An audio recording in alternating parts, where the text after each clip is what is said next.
Nessa aula de hoje, vamos ver algumas informações sobre as verminoses, que nada mais são que as doenças causadas pelos animais chamados de vermes.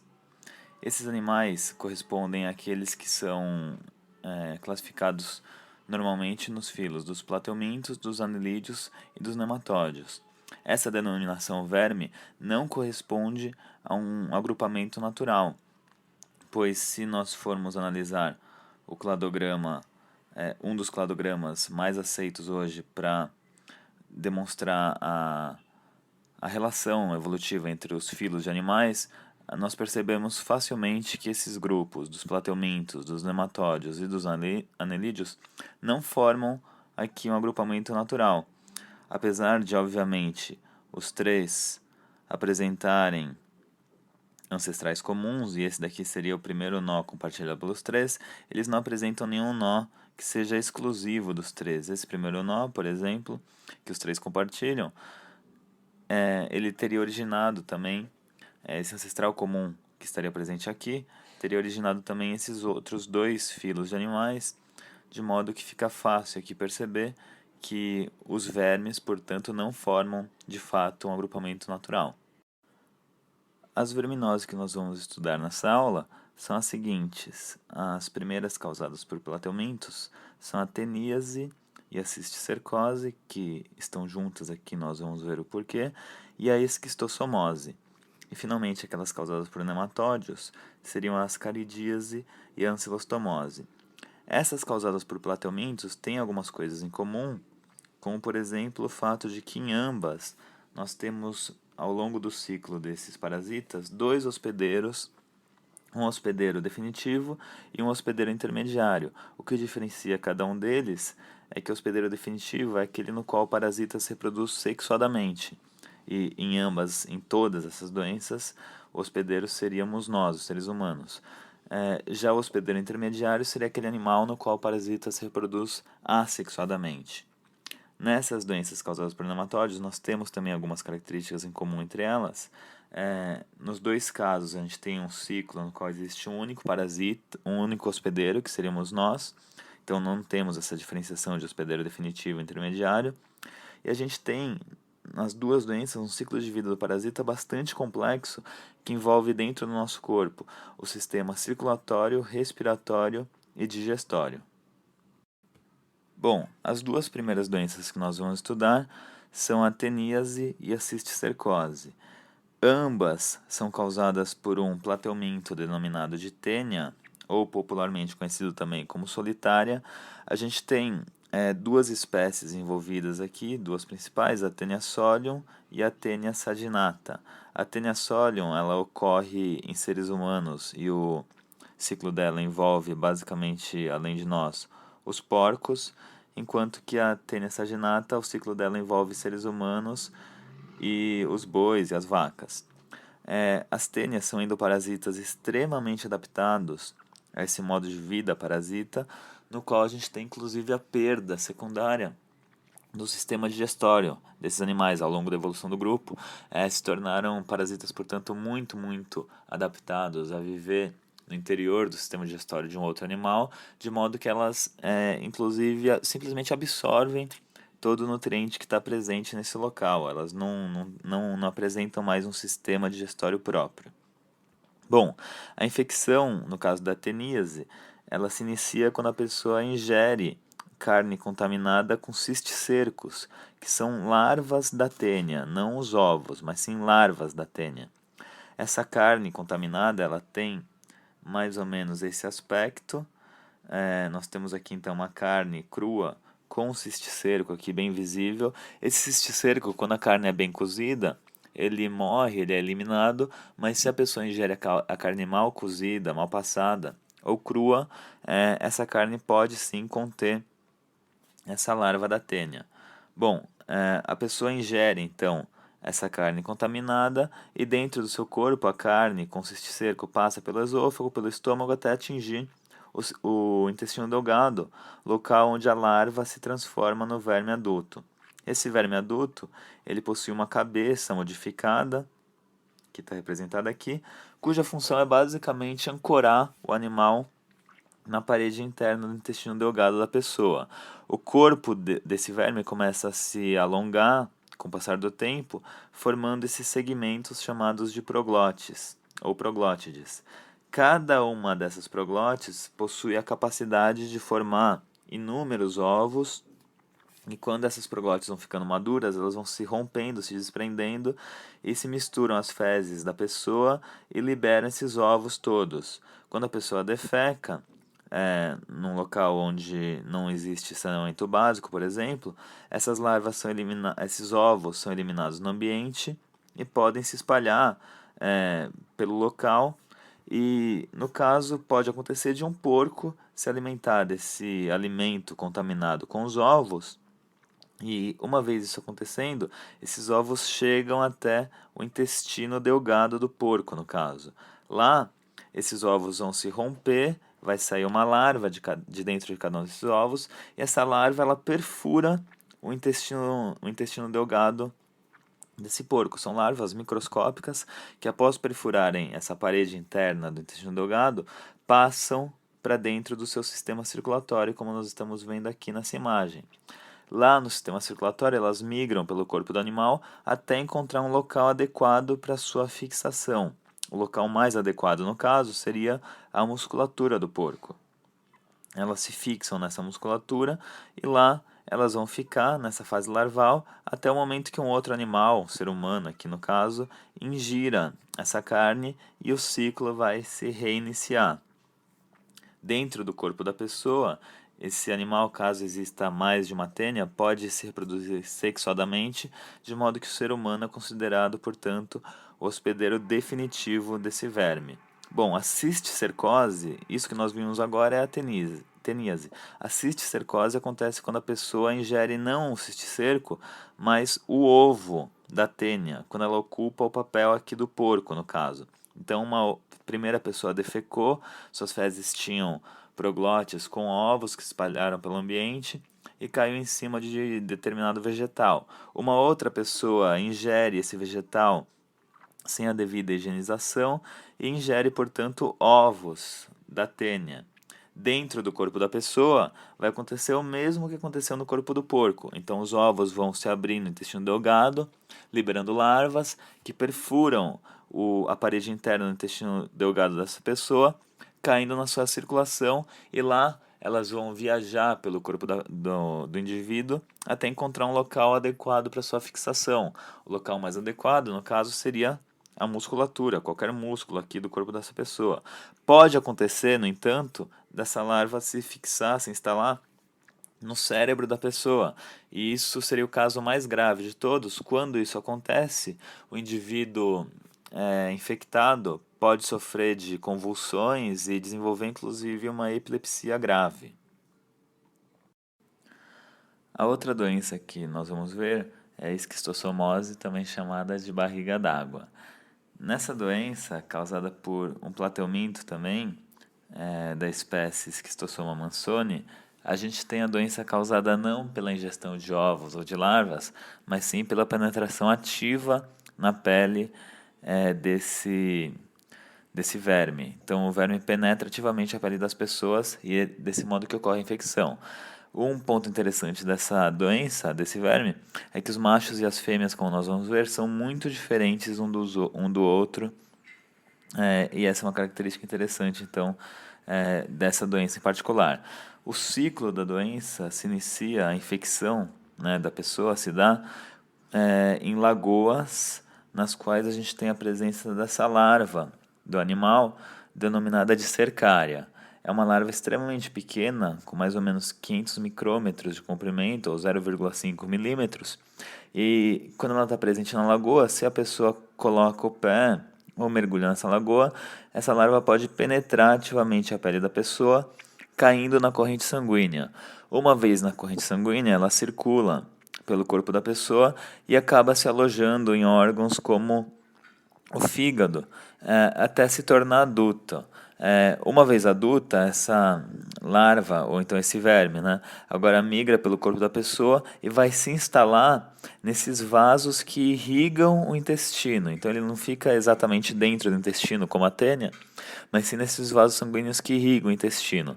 Aqui a gente tem o verme adulto, esse daqui é o macho e esse daqui, com essas duas ventosas, é a fêmea. Então vejam que interessante, um macho completamente diferente da fêmea, ele fica alojado no interior do corpo da fêmea, onde os dois ficam se reproduzindo e esses ovos acabam caindo dentro aqui da cavidade do intestino e se misturam às fezes para serem eliminados posteriormente.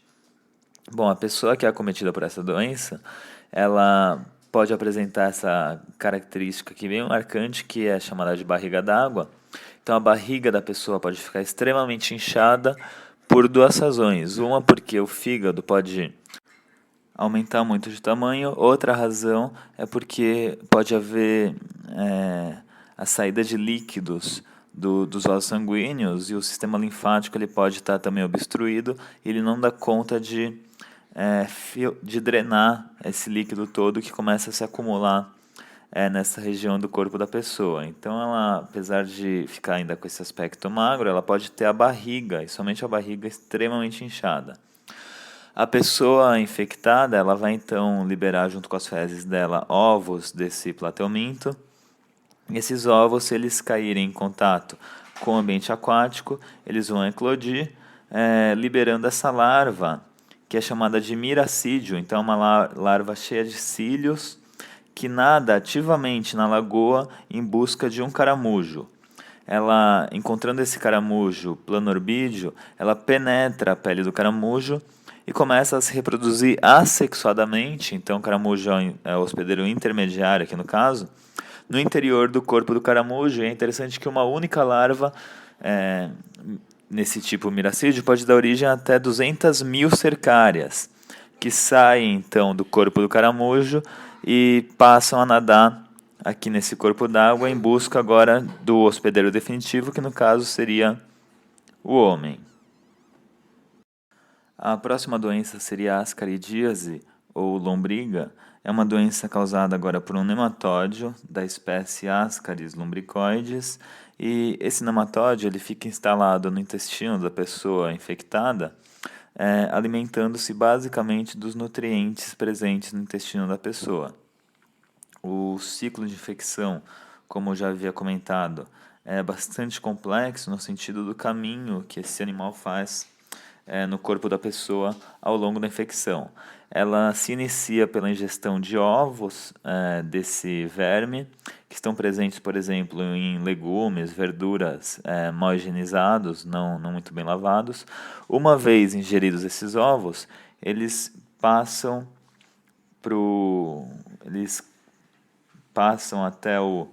chegam aqui no estômago da pessoa e no estômago eles eclodem, dando origem a uma larva. Essa larva, ainda no estômago, ela perfura a parede aqui do órgão e cai na corrente sanguínea da pessoa, onde ela vai passar pelo fígado e continua migrando pelo sistema circulatório da pessoa, passando pelo coração, chegando até os vasos que irrigam lá o pulmão. Nesses vasos, a larva ela perfura a parede do pulmão, caindo na cavidade externa do pulmão. Bom, uma vez lá, aqui a gente já tem uma larva bem com jeitão do verme adulto, ela começa a subir, a escalar, a subir aqui o sistema respiratório, o trato respiratório da pessoa, atingindo aqui a região da faringe, onde ela passa novamente para o trato digestório. Então ela atinge esse ponto aqui, o ponto comum entre o sistema respiratório e digestório do corpo humano, e ela volta agora para o esôfago, onde ela desce novamente o esôfago, passa novamente aqui pelo estômago, só que agora ela continua o seu caminho em direção ao intestino.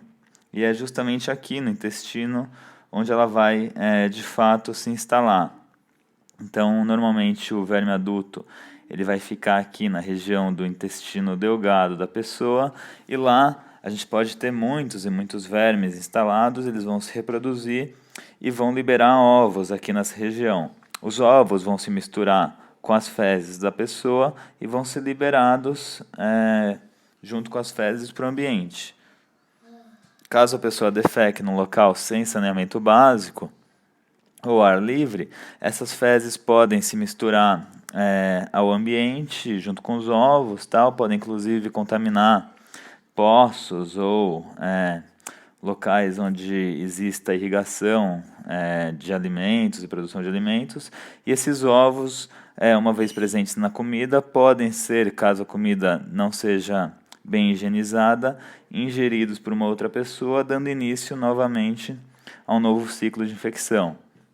Essa doença ela não é muito prejudicial à pessoa, não tem grandes problemas, ela não causa sintomas muito graves. Talvez o maior problema seja quando a quantidade de ascaris torna-se tão grande que possa ocorrer algum tipo de obstrução do intestino da pessoa.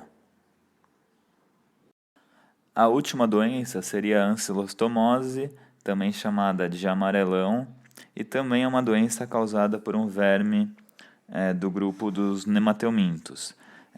Esse animal é da espécie Ancylostoma duodenale e é um animal que também se instala no intestino delgado da pessoa, só que ao contrário da lombriga, que se alimenta simplesmente dos nutrientes que estão presentes lá no intestino da pessoa, esse verme ele alimenta-se do sangue da pessoa, obtido a partir de lesões que ele provoca, que ele cria na parede interna do intestino, como nós vamos ver. Bom, a contaminação também é um pouco diferente. Ela não se dá, nesse caso, pela ingestão de ovos, e sim pela penetração ativa do verme na pele da pessoa. Então, nessa fase aqui, o verme ainda está na fase larval, ele é microscópico. E se a pessoa caminha descalça para um local onde esses vermes estão presentes, eles podem penetrar a pele da pessoa, caindo na circulação sanguínea. E aí é interessante que ele faz um caminho muito parecido com aquele que a lombriga, que também é um verme do grupo dos nemateumintos, faz no nosso corpo. Então ele cai na circulação, passando também aqui pelo fígado da pessoa, ele passa pelo coração e novamente quando ele está nos vasos sanguíneos que irrigam o pulmão do indivíduo, ele penetra a cavidade interna aqui do pulmão e começa a subir, a se deslocar pelo sistema, pelas vias respiratórias, até atingir aqui a região da faringe, que é o local de contato comum entre o sistema respiratório e digestório, e esse verme passa então para dentro do sistema digestório. Ele desce pelo esôfago, continua descendo, passa pelo estômago da pessoa. Então, os nemateumintos eles são muito resistentes, o ácido gástrico aqui não é capaz de digeri-los ou destruí-los, e ele chega no intestino delgado, que é onde o verme vai de fato se instalar. Só que tem aquela diferença, ao invés de ficar simplesmente passivo, se alimentando dos nutrientes, esse verme aqui especificamente, ele vai provocar lesões na parede interna do intestino. Então aqui está uma imagem esquemática de como é esse verme. Ele tem uma boca com uma ventosa cheia de dentes. Ele vai de fato provocar com esses dentes uma lesão nessa parede interna do intestino, o que causa uma hemorragia, e a partir desse sangue ele vai se alimentar. Essa lesão ela pode ser bastante grave e pode levar a sintomas bem característicos da doença, como o enfraquecimento, ou então a pessoa fica assim com aspecto meio amarelado e muito pálida e fraca devido a essa hemorragia constante aqui no trato digestório. Inclusive, dependendo do nível de infestação, pode até aparecer sangue nas fezes. Bom, o verme fica se reproduzindo nesse local, onde ele libera os ovos que se misturam às fezes da pessoa, e uma vez liberadas as fezes, elas podem cair no chão, caso elas sejam feitas diretamente no ambiente ou num local onde não exista saneamento básico, e aí o ovo eclode, liberando as novas larvas que podem dar início a uma nova infestação em um novo indivíduo. Nós vimos então as 4 principais doenças, 3 de plateumintos e 2 de nematelmintos, e a gente volta a discutir esse assunto em sala de aula.